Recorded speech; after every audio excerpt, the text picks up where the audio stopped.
This is November 2011, variant 1. It says the diagram shows the production possibility curve for an economy.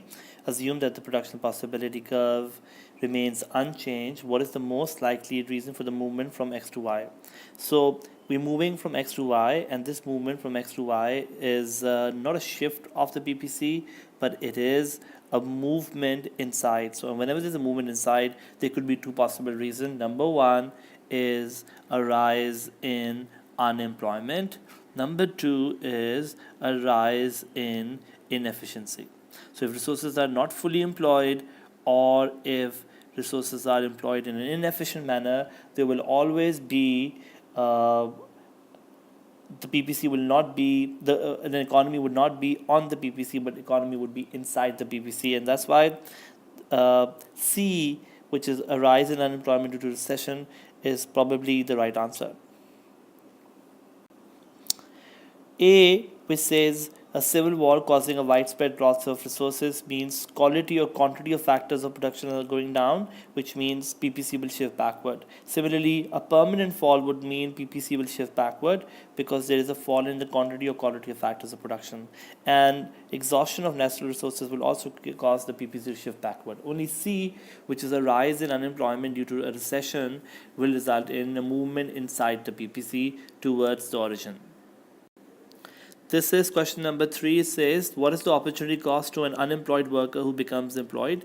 Well, if you are an unemployed worker, you are still having some opportunity cost, and that opportunity cost is the leisure that you could have earned by not working. So the opportunity cost of working for somebody who's unemployed is the leisure that they would have otherwise earned. It's not zero. Just because he's not working doesn't mean there's no opportunity cost. He could still sit at home and enjoy leisure, and that's why D is wrong and A is the right answer.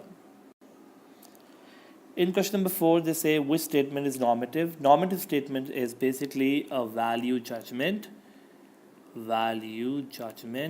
and that's why we will look for an opinion, and D, which is the promotion of happiness, is more important goal than maximization of production, is a value judgment of somebody's opinion which cannot be proven right or wrong. A, which says as a general rule people are more happier in more equal societies. We can prove this right or wrong through data. That's why A is not right. B says despite a large increase in income per head, people are no happier today than they were 50 years ago. We can again look at data and figure out whether people are more happier. If we have any sort of yardstick to measure that, we can do so.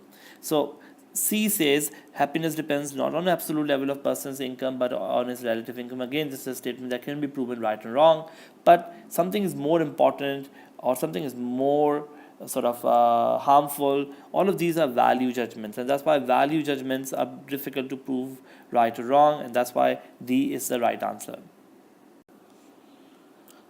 In question number 13, they ask what is necessary for consumer surplus to be zero. Well, if we make our demand curve to be like this, which is perfectly inelastic, and let's say this is my supply curve, and let's say this is my market price P naught, when the demand curve is perfectly inelastic, like shown here, consumer surplus is infinite. And the reason why consumer surplus is infinite is because consumer is willing to pay any price. On the other hand, when the demand curve is perfectly elastic, like this curve, then what you're willing to pay is exactly equal to what you actually pay. And because what you're willing to pay is exactly equal to what you actually pay, consumer surplus is zero. Okay, so consumer surplus is infinite when the demand is perfectly inelastic, while the consumer surplus is zero when the demand is elastic, because what we are willing to pay is exactly equal to what we actually pay. That's why the right answer for this question is A. When the demand is perfectly elastic, consumer surplus will be zero. This is question number 18. It says, what must the government do to stabilize the price of an agricultural commodity? So the government can intervene in the market and make sure that the demand and supply are equal, or try to stabilize prices by, for example, when the demand exceeds supply. We know this, if the demand is greater than supply, there will be an upward pressure on price. So in that case, you want to sort of eliminate the shortage, and the way we eliminate the shortage is probably meet the excess demand by running down buffer stock. So if you have buffer stock, take the stock, increase the supply so that you can meet the increased demand. Similarly, when the supply exceeds demand, this is where you have what we call a surplus. And in order to get rid of the surplus, we purchase the excess supply and add it to a buffer stock. So basically, you purchase the extra amount and add it to a buffer stock when supply exceeds demand. And in that case, when the supply exceeds demand, the price will fall. But by buying that buffer stock, you will be able to make sure the price does not fall. So this is one way to stabilize your prices, and that's why B is the right answer. This is question number 90. It says the world consists of Sealand and Fantasia. Each produces two goods X and Y. Good X needs much land but little labor. Good Y needs much labor but little land. Sealand has plentiful land and labor. Fantasia has more labor than Sealand. If Fantasia has more labor than Sealand, then Fantasia, what we say, will have a comparative advantage in the production of good Y, where we need more labor. So if Fantasia has a comparative advantage in the production of good Y, automatically Sealand would have a comparative advantage in the production of good X. So that's why the right answer would be Sealand would have a comparative advantage in the production of good X. And the logic behind is this, that if one country has a comparative advantage in one good, the other country would have it in the other good. Because Fantasia has more labor, clearly they would have a comparative advantage or a lower opportunity cost in the production of good Y, which automatically mean Sealand would have it in good X. So the right answer would be C, which means that Sealand would have a comparative advantage in the production of good X. Which combination of export and import prices will cause the greatest change in the country's terms of trade? So terms of trade is simply Px over Pm, or ratio of export prices over ratio of import prices times 100. So we want the greatest change. We want Px to rise and Pm to fall. Probably that will be the greatest change. So export prices should increase by 1%. So then number one is that, and import prices should decrease by 1%. So this way we will have the greatest change. So C is the right answer. This is question number 22. It says, an Indian multinational company receives profits from its factories based in the UK. It then buys a US-owned firm based in the UK. How will these transactions appear in the India's balance of payments? So the first thing was remittance of profit. Remittance of profit means the profits that are made from the factories based in the UK, they are giving profits which will come to India, and that would be money inflow into India. That's why it's a credit item in the balance of payment. Second thing is this, that it's an income. That's why it's a credit item in the current account. So one thing is this, it's a credit item in the current account and not a credit item in the financial account. In fact, income section of the current account will show this entry. Similarly, purchase of US owned firm would be a debit item in the financial account, because that's where the outflow will happen from the financial account, and this outflow would be basically outflow of direct investment, and that's why A is the right answer, where the remittance will be shown as a credit item in the current account and the purchase of the US owned firm will be shown as a debit item in the financial account. This is question number 24. It says the table shows the annual percentage change in an index of prices. What can be concluded from the table? Let's read the answer choices. A says the prices were lowest in US in both in 2008 and 2009. Well, from the percentage change or inflation rates or any percentages, we can't figure out the value. So that's why this could not be right, because although the rate of inflation is minus 1.4%, we don't know the underlying prices, so that's why A is wrong. B says prices were more stable. Again, from percentages we can't reduce the value, and that's why B doesn't make sense. C says the fall in inflation rate between 2008 and 2009 was greater in China than in Saudi Arabia. That makes sense, because here the fall is 10.9 versus 10.7. The fall is of 0.2 versus here the fall is much more, roughly about 7.5. So that's why C is the right answer, where the fall of value is much more than in the fall of inflation, which is the rate, is much more in China than in Saudi Arabia. And D says the price of all products sold by Chinese firm fell. That may not be true. Some prices may be falling, that's why inflation is negative, but not all, and that's why D cannot be true as well. So C is the right answer for this question, where China has the greatest fall in its inflation rate.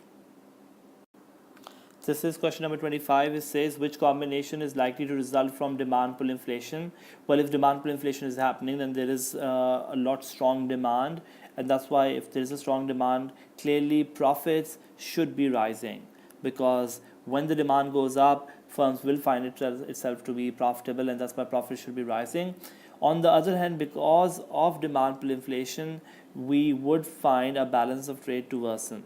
And the reason why balance of trade would worsen is because inflation can result in exports to become expensive and imports to become cheaper and X minus M to fall.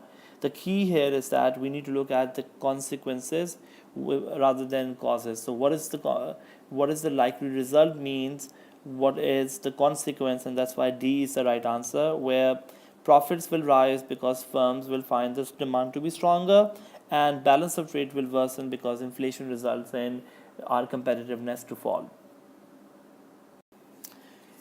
In 2008-2009, American households reduced their consumption of domestic goods and imported goods and used part of their money to pay back some of their debts. Which outcome would be consistent with this change? So if they are consuming less of imported goods, there is definitely going to be an improvement in the US trade value. X minus M may go up if imports are falling, and that's why a decline in the US trade deficit will be the right answer.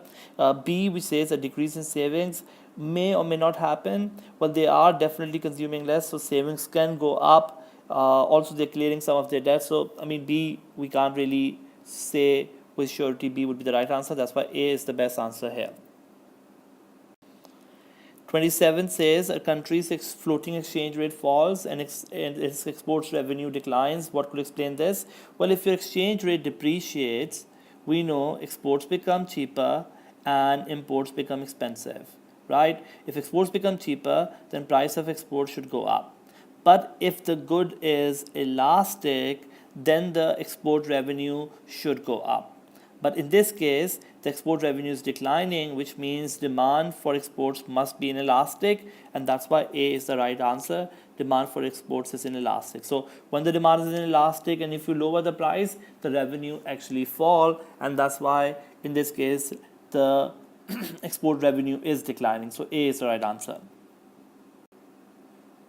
This is question number 30, and it's a question on J curve, and they're saying a country at the beginning of a given period seeks to improve the current account of its balance of payment by devaluing the currency. The effect of this policy in the following 2 years is shown. So what we can see is this, that the deficit is actually worsening before it starts to improve, and actually it starts to improve somewhere around this point, which is 12 months. So which statement is likely to explain this performance? Well, in the short run, we know that PED of exports and imports is low, so this could be a possible answer, which says this, that PED of exports and imports is very low.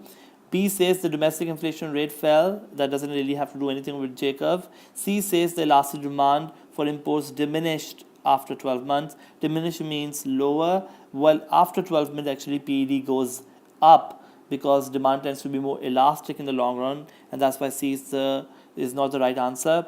And D says the policy was ineffective and other factors must have led to improvement in the current account. That's not true. Policy is effective because after 12 months, the current account becomes better, and that's why what the J curve effect says is that the PED tends to be low in the short run, and as a result, when we do devalue, our current account balance worsen rather than improve, and that's why in the long run the policy may show an improvement in the current account.